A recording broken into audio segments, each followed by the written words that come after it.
Can everybody hear? Yeah. Tommy, you can hear in yours. I can. Bodie, Noah, didn't even move the TV. Yeah, just a little bit. Whoa, I don't want to be this guy. Is that okay? Yeah, that's fine. All right, sweet. So, welcome back, everybody. Sorry. Hey. Another week of San Diego Prep Insider in our new studios. We are beta testing our Twitch abilities right now, so the show will be a tad bit distracted as we play with our new toys. Messing around with the Nintendo. What is this? Nintendo Switch. This is we're gonna Twitch on a Switch. Yes. I think is the correct way. Twitch. Something like that. So this week on the show, we're gonna play no, you gotta say it. I'm sorry, I missed the cadence there. What's good with Adam? Oh. No, that you're mixing games there. That's what's up with Adam Paul right now, or what What's on earth good? is Adam Paul up to? Is what's good is the game we're gonna play first. We might call Adam Paul. Who knows? So what's good is a game that we play on the show where we just kind of talk about what's good in the world right now of San Diego high school sports. And you might not think that there is much good in the world of San Diego high school sports right now, but I argue otherwise because we'll be able to fill at least 2 rounds of this, I would assume. I want to talk first off, what's good? What'd you mess up there? Nothing. I was going to do like a sick Snapchat. Oh, speaking of sick posts to social media, Bodie, what are the shoes today? Oh, yeah, Bodie, what Jordan 3 Knicks. Those are sick. Those are better than last week. Hold those up so I can do. Hey. Okay. Yeah. So go to our Instagram at SD Prep Insider to rate the freshness of Bodie's kicks, as always. But first one that I want to talk about in terms of what's good is recruiting is still happening. Committing is still happening.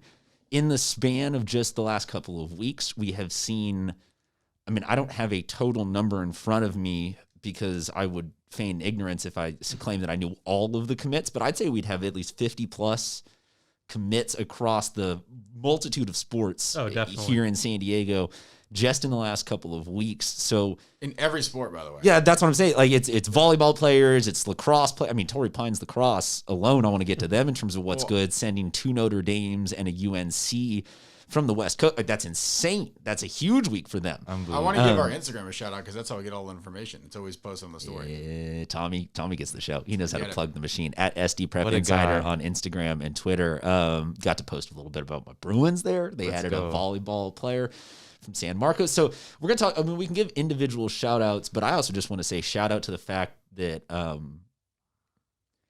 in the midst of no seasons actually happening right now, things are still happening. Shout out to colleges for not pulling back on all this and saying, we don't want to necessarily give out all of these offers right now. Shout out to athletes for accepting them and committing in the face of not necessarily knowing what high school sports or what college sports is going to look like for the next couple of years. So, Bodie, you have written about a couple of these, and you can find all of Bodie's articles on Scorebook Live. They are the official digital content provider of the San Diego section. We're supposed to plug it as being of the whole state, but we are only a San Diego specific section show right now. As we, Bodie, I want you to do this. I want you to. You saw Tom Brenneman's apology. I want you to do that while opine eloquently about recruiting and the significant impact it's having on youth sports while also calling play-by-play for this race, please. Go ahead. Tommy. So you bring up recruiting. Oh, no! We've seen so many commits and even nationwide, the amount of commits with the uncertainty of not knowing when they can take visits and kids not wanting to wait around and think that their scholarship may run out as the Mario Kart race ends with Luigi taking the victory. The football count for San Diego, we are now up to 23 commits, which since I've been tracking. Wait. 23 commits. What are you talking about there? Junior class? It's current seniors, juniors, sophomores, freshmen? Seniors only. Class of 2021, we are now at 23 football commits. And since I've been tracking it, usually, which if it were in a regular year, we'd be in week 3 now, I believe. Most years, the season starts with, let's say, 8 or 10 commits. So definitely a higher number and kids figuring out where they want to go, but also having to take a chance and maybe not having gotten to the campus that they end up on and relying on virtual visits and relationships with coaches at this point. 23 seems really high. Yeah. How do you come to 20? Can you give us just a couple of those? Yeah. Going through the recent ones earlier this week, Mater Dei Catholic wide receiver Jesse Campbell committed to Army. Then going back last week, Torrey Pines linebacker Marco Notriani to Boise State. Carlsbad quarterback Aiden Sayan to University of Pennsylvania. Lincoln quarterback Tyler Jensen to Northern Colorado. La Jolla two-way player Max Smith to Navy. Torrey Pines tight end and linebacker Matt Lauder to Boise State. Mater Dei Catholic running back Nico Estrada to Idaho. There've been so many here coming up. Mater Dei Catholic wide receiver Josh Meredith to Fresno State. I think Mater Dei's at 4 now, so definitely several schools out there with multiple. I think Lincoln's at 5 commits now, so really good to see early on in the year. Bodie, since you normally track this much better than I do, is this a higher amount of kids being recruited or committing this early? Question. Because I feel like, given the uncertainty of the season and other kids in other states getting to play, that a lot of these kids are doing it early just because, just out of an abundance of caution to make sure that those offers either don't go away or just so they know where they're going. Yeah, I think it's a combination. I think the 2021 class is a really good class. There may not be. Obviously there's some star power up there with Tyler Buckner, Byron Cardwell, Darren Barkins from Mater Dei. But I think a lot of what you said is true with kids, even though they missed out on the normal, the spring visits to these campuses, which they rely on. They've still felt comfortable. I know the players I've talked to that have gone through the virtual visits have said, look, that's the best we can do right now. Maybe in the last few weeks, I know some kids have gotten out for technically unofficial visits, although when you get to campus, you're not allowed to talk to anyone, so it's just you providing your own tour. But I think that even helps too, and just getting a comfort level with the school that you're going to end up at for the next 4 to 5 years. What's a virtual visit look like? Yeah, that's a great question, having not been on one. Yeah. Tommy, that is a great segue and plug into some content that we're going to pick back up on in terms of doing Top Recruit and Student Spotlight interviews over the next couple of weeks. That has been very absent from the last couple of months. It's been a weird time with not really knowing when seasons are going to start. Now we do. We guarantee you and we promise you that we're beta testing Twitch today. Like, there is an ecosystem of prep insider content that is going to come and grow your way. And we'll get answers like that because we're going to talk to everybody that has committed. So we'll find out what all these visits are like. I have in my head like a little robot type guy with an iPad attached to it. And it just kind of then the player moves it around. Like just driving like the Mars rover. Yeah, exactly. Campus, yeah. And you see two of them butt into each other. Hey, where are you from? I'm from Alabama. Hey, where are you from? Okay, I'm in California. Oh, nice. Would it be the equivalent of putting on those VR goggles and walking through the football facility? Exactly. It is a really interesting. Okay. Here's what I would like to see. I'd like to see somebody major commit hurts himself, like tears ACL, stumbling around his living room trying to take virtual visit while wearing VR goggles. I don't want to see that. That would be ridiculous. That would be 2020. That would be 2020 in a high school. I feel like that's something a baseball player would do to themselves. Like this kid tripped and fell over a couch and that dislocated his arm. We'll get answers like that, Tommy. So I'm glad you bring that up. Noah, Tommy, other recruiting stuff that's kind of piqued your interest and got you just feeling what's good about San Diego? Well, Bodie's named them all, I feel like. Bodie talked heavily about football, and that is one part of it. But Noah, there was some track we had out at Central Union. I'm sorry, but I always get Central and Brawley a little bit confused. Yeah, out at Central, we had DeAndre Smith commit to running track at Cal Poly Pomona. Wow. And I was interested with that because previous track season was missed really more or less entirely. I mean, one or two teams had one or two meet types of vibes. So what does that say to you about somebody who is able to miss a track season and still get that college traction? That's incredible. First, I want to say congrats to all of them. I think that speaks to just how great they were at a young age. At track, you could tell based on early times, freshman, sophomore year, that's really where athletes start getting a lot of exposure in the track and field community. And I'm just excited because I know that these athletes are really hungry, missing a season. I can't wait to show for all these athletes. I can't wait for them to show their abilities when they get back out because I know they're all ready to go compete. What are you guys looking at over there? We're just sharing different commitments we've seen so far. No, one I wanted to mention, basketball-wise, there's only been one commitment in the 2021 class, Wayne McKinney from Coronado to University of San Diego, which is a really good get for them. He'd moved up really high in all the recruiting rankings, and for them to keep a player of his status home is a big deal. Yeah, that's cool. I like that. I'm down for that. That's fun. I'm with that. I'm all in. I mean, I want all the talent to stay local as much as they want to, and just make all these. And good we've teams. seen that a little bit with football. San Diego State got, who was it out at Jaden Brown. Jaden Brown. I'm so bad at knowing players' last names because I know everybody by their Instagram handles. Yeah. So I know that Jaden has an 8 in it, and how about Sage Creek getting 2 baseball players already committed? D1? Dude, that's bro, pretty good. Bro, that's what we have to officially say about Sage Creek is bro. Here, rotate that off. Get Bodie involved in the race. Oh, you got to finish that race first. Finish this race. Noah won the first one, but it was complete BS. Yeah, that's it is the rubber match. I know she has not committed yet, but Aisha Saheed, we have followed her track career closely. UNLV. She has gotten 3 offers in the last couple of days. Most Idaho, recently UNLV, right? UNLV, and Iowa. So that's awesome to see somebody that's a friend of the show that we've been following. Yeah, Tommy, you mentioned. By the way, her brother. If you ever want to watch some FCS football, watch her brother play. Yeah. He what was an awesome moment for him, unfortunately got called back, but when they were playing San Diego State last year, he returned a kick for a touchdown, which was awesome. Whoever did the holding on his team, he should owes him an apology. But whatever, the highlight list forever. Highlight list forever. I'll count it, Rashid. Yeah, that's unfortunately, that's the one on my huddle. It sounds like they won't be playing, but he's Yeah. definitely a guy that we'll see in on some NFL rosters here. Yeah, I think he's got a shot. I really do. Yep. He's probably one of the faster kids in the FCS, and he's great in the return game. So he's got a shot, I think. Breaking news. He's got a shot. He's got a shot. So you're saying there's a chance. So you're saying there's a chance. I want to give a couple of local commit type shout outs. We've got Kenzie Larson from Canyon Crest Academy. She's going to be staying local and playing water polo at UCSD.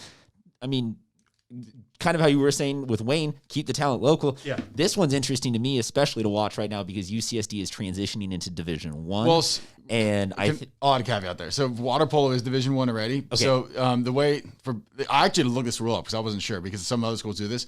If you're not a Division I school, you're allowed to do one Division I sport, but the rest have to be below. So that was their one, I think. Yes, and they've been very good, and they've gotten a lot of the great local talent in the last couple of years. Anyway, there's a fair amount of the La Jolla team that ends up going there. Not because I'm biased at the reporting, but yes, that makes them the best one in the nation. Right. But so now it's everything. So we're going to see a lot of basketball kids starting to go there, baseball kids. Well, basketball, that's why Pope went there. Really. That's going to be why Bryce Pope went there. Redshirted a year. Saw the writing on the wall. And unfortunately, they have the deal where they won't be postseason eligible for the first few years because that's. But isn't it that because he redshirted by his senior year so he will be a 5th year in college potentially, and it'll be their first year in. the Big West. Yeah. How about Merrick Sullivan, by the way? Yeah. I mean, that kid was dealing with injury issues at Torrey Pines, and then we all know his brother playing at USD, but he looked amazing. last year. I mean, originally he went up to Cal Poly, didn't play, then decided to come back to Palomar. Played great and now a huge contributor on that team that, unfortunately, with the season cut short, they looked like they were going to make the D2 Final Four, which would have been another great thing. It'll be interesting to see if as the opportunities grow with now UCSD being in there and Point Loma Nazarene. Yeah, they've done great. Not that Point Loma Nazarene is ever going to make the jump up to Division I, but they're becoming more prominent, more relevant. Luke Hopt is going there. I mean, I feel like, shout out to that program. I felt like just yesterday they were in NAIA school. And yes. They work really hard. Ethan Hamilton has done a great amount of work building up that basketball program and the entire athletic department there. But I will be very curious to see because I feel like, Jurian and Mikey represent you could sort of say a whole group of themselves, but I think there's just a burgeoning class of decent ballers here in San Diego that if they could all stay local, imagine the freaking anarchy and entertainment we could get from the preseason play of SDSU, UCSD, USD, all having 2 or 3 local dudes that we all saw in high school stick around, and they're all going to play a home and home type of thing in the non-conference part of the season. Yeah. Like that is huge entertainment value in a city where we've lost.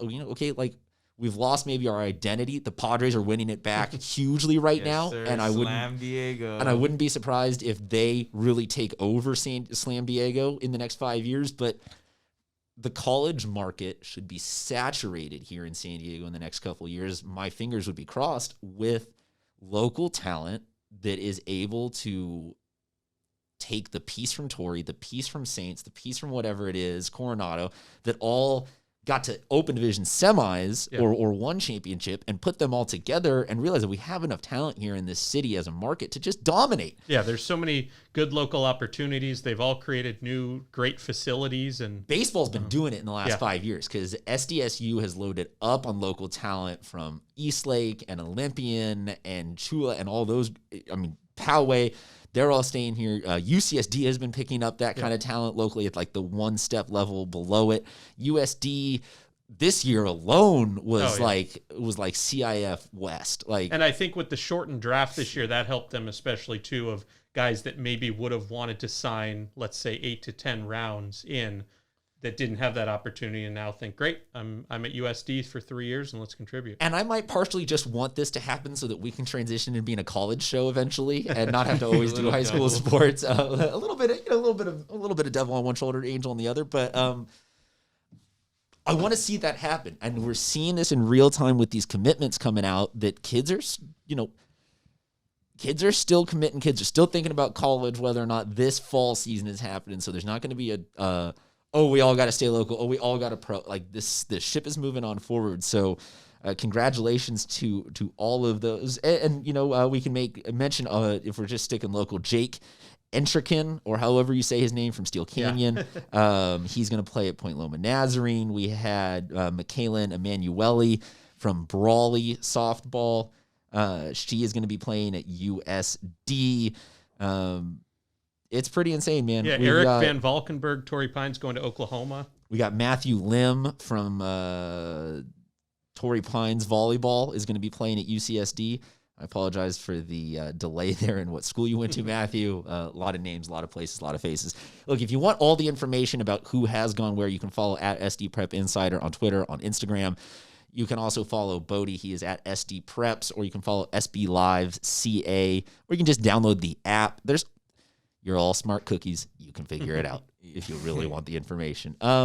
Secondary what's good that I wanted to talk about, guys, was to me what's good is we're about 90 days out from sports starting to happen. So I'm looking at that as kind of like we're on the rise. Countdown. We would be right about now. I think the gap normally between the end of baseball championships and the start of training camps is about 70-something days. Yeah. It's about 75 days, give or take the exactities of which section you're in. So we're right now we're finishing up the lacrosse championships. Time looking out wise, and we're early enough that we can start doing some look aheads and really have some things tangibly to get excited about. I'm not going to go as far as to say that we will ever do a league preview again, because F that noise. So dumb that we look, we didn't know in the middle of in the middle of the content desert of a pandemic, not even knowing when high school sports were coming back, we charged furiously and bravely into doing league previews. And then all of you out there listening were like, haha, joke's on them. We're transferring. Yeah, to hell with that noise. We're not doing those again. But I will ask you guys, is what's good the fact that even in light of a pandemic, canceling things like a trip to Hawaii for, I believe it was Torrey Pines. Who's going to Hawaii? There were a couple. I know they were one of them, but there were a couple. Okay, so there was a couple. Bodie, you're missing the mic, but it's a directional mic, so you can sit over there. But that's the point of getting the mobile arm, is that move it to your mouth. Go ahead. Yeah, Bodie. I know Cathedral was going to Vegas. There were a lot of different moving parts out of state. So out of state stuff is getting shut down. Non-section games are encouraged, sort of half-heartedly, to be cut down to in-section games.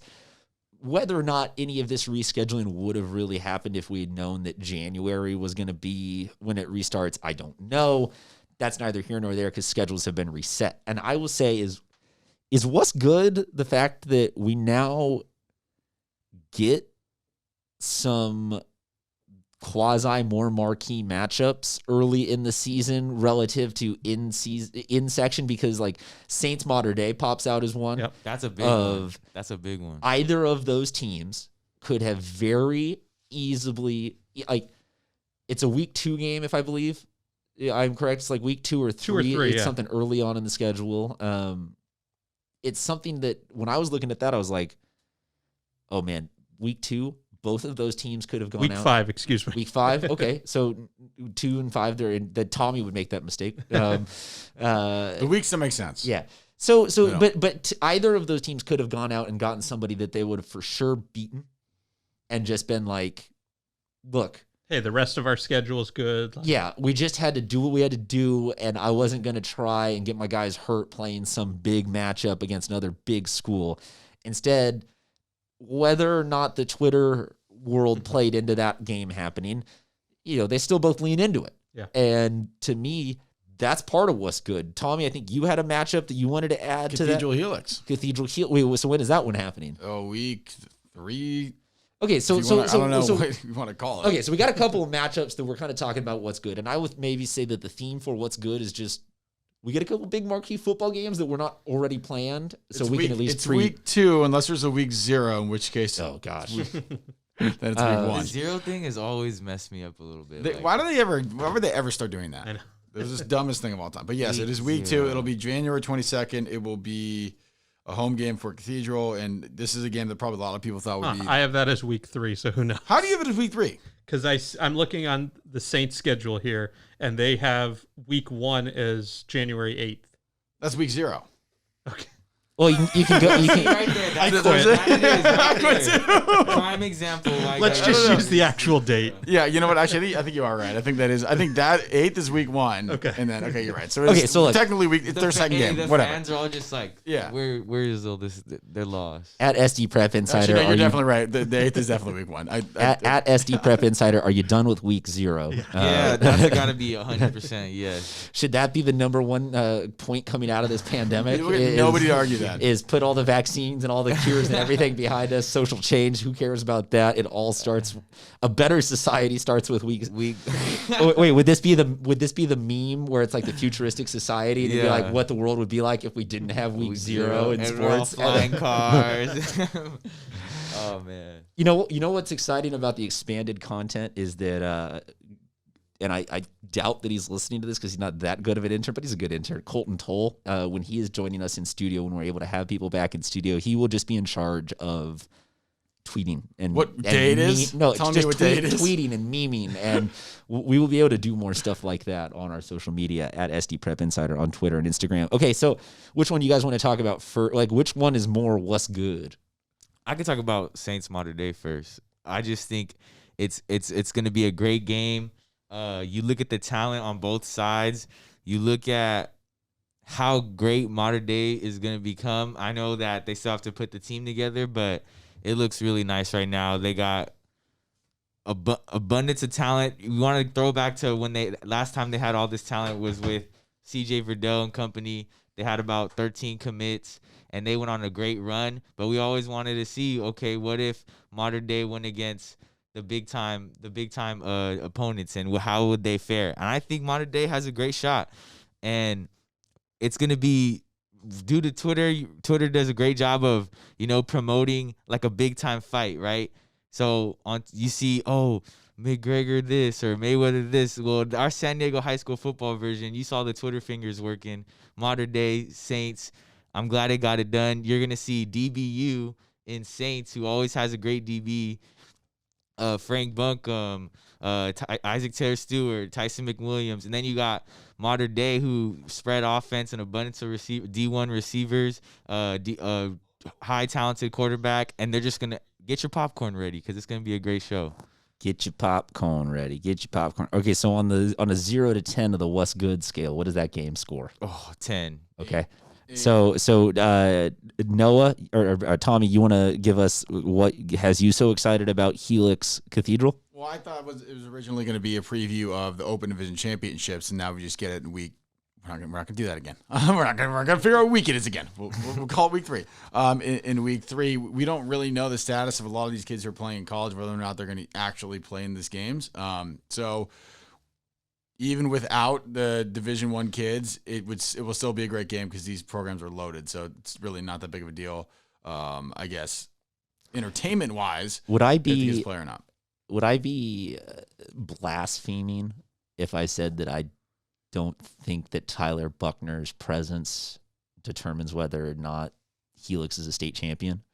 That I think that team is good enough as is. State champion probably, but open division locally, I think that it's not the biggest deal. Let me just put it this way. I think they could win it either way, but I think it would be easier if he was there. Yes, but that's what I'm saying. No, But that's what I'm saying. I think you put that on the poll. Would it be easier? Yeah, I think. Yeah, no, I don't think it's blasphemous, and I don't think you're talking badly on Tyler. I think you're just saying the whole team is so good that yeah. So they would run away with losing it. Arguably the best player in the city, it would still be fine. They would run away with it if Buckner, or they could run away with it. Will run away with it. We don't know Tyler's story, and anybody out there that claims to, you're an idiot. I've been wrong. You're not a smart. I was wrong. Well, and I can just I can't tell you how I know because of confidential sources, but I know because of confidential sources that nobody knows. I don't even think he knows. I think that he knows, and I think that his parents know, because I think that when you're at that level of dealing with stuff, you know, you figure things out pretty quickly. You don't be ambiguous about what the plan is there. But I know via my confidential sources that nobody knows. But so if he plays, they're the dominant favorites because he is the best quarterback we have in the county. He's very, very good at running, at throwing, at all of the things. But I'm saying that the offensive line and the defensive quality overall, and skill positions. I mean, Christian Washington did a great job when Zeke Noah was, So what I'm saying is that Clay Petrie's there now. I mean, they have receivers. It just, he would be the piece to put it over the top. But without him, it doesn't mean that they're all of a sudden. Because that offensive line is still going to create holes, and they're still going to bully people around. So that's why I just wanted to double check that, because I feel like some people are placing such a singular impact on Tyler's presence there that it's going to be this whole paradigm shift of, if he's not there, 4 new teams are going to shuffle into open division, and it's going to be all hell is broken loose, and Helix is, in the D3 playoffs. I just want to make sure that we're not on that, right? Okay. Oh no. Deal. Keep going though, Tommy. I mean, that's pretty much it. Okay. That's the reason why I'm excited for the game. But I think it's an open division preview. And also, it's kind of cool seeing these teams. Normally, these teams try and avoid each other in the regular season because they have kind of the assumption they're going to see each other in the playoffs. But we might get to see this game twice. So I'm excited about that.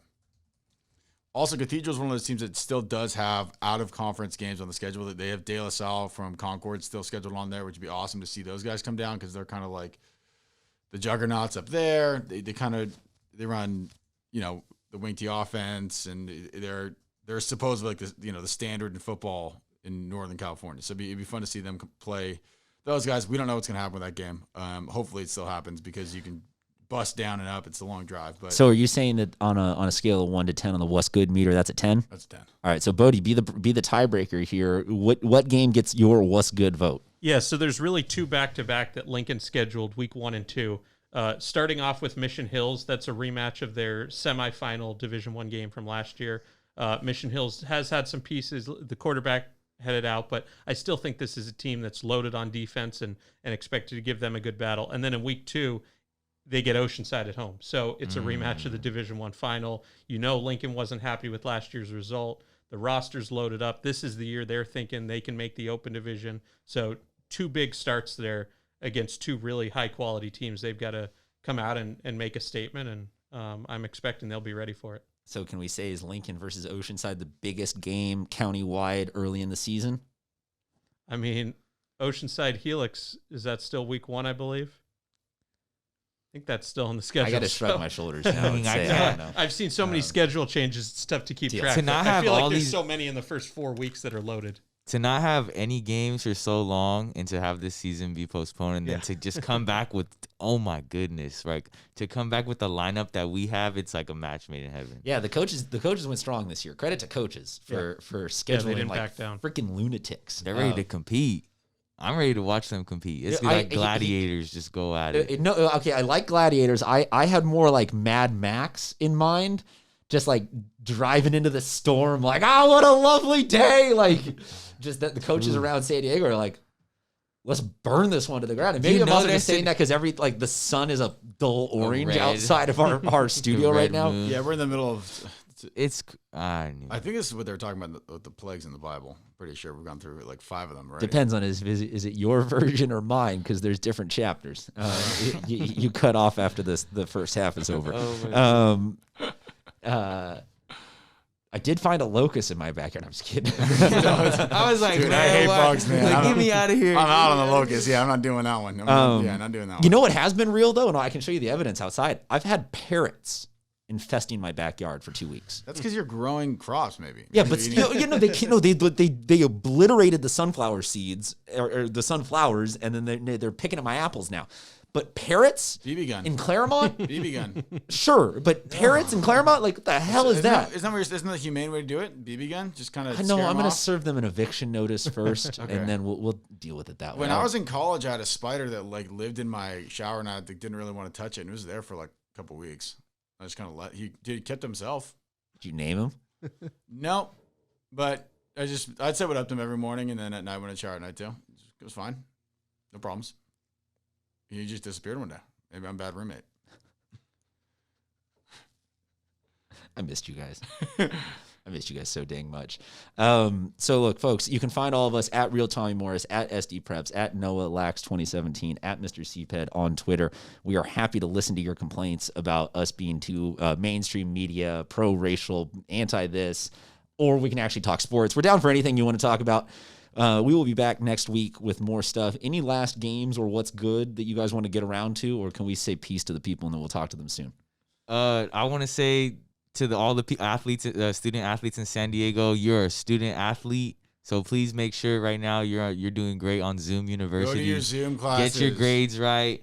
I mean, you just have to be in class. Show up, do your homework, and that's automatically a C. I know we strive for A's and B's though, so if you do that base minimum, you'll have a C, and then you put a little effort into it. Watch what happens, and when you get that good grade, you're gonna be motivated to do more. So just make sure you're doing good in school, and then everything else will take care of itself. Let me double down on that. Your grades count this semester, kids. So if you don't try, you're academically ineligible for whenever the season starts. You don't get to play, which would be a major bummer to miss the season because of a pandemic and then because of grades. So go to the Zoom classes. Go to the Zoom classes. Go to the Zoom classes. Go to the Zoom classes. And don't be mean to your teachers. And please don't be playing Call of Duty while you're in class. I'll give you a prime example. I was in class, and dudes are throwing grenades, saying, "Grenade! There's a sniper. Go get the sniper!" And we're in class trying to lecture. So just come on, pay attention. Get out of here with that nonsense. Get out of here with that nonsense. That's all I've got. Appreciate you guys for being a part of the show. Appreciate everybody out there for listening. It's SD Prep Insider, 90-something days until the season gets back underway and we have actual things to talk about. Until then, we appreciate you putting up with our nonsense. We'll talk to you guys later.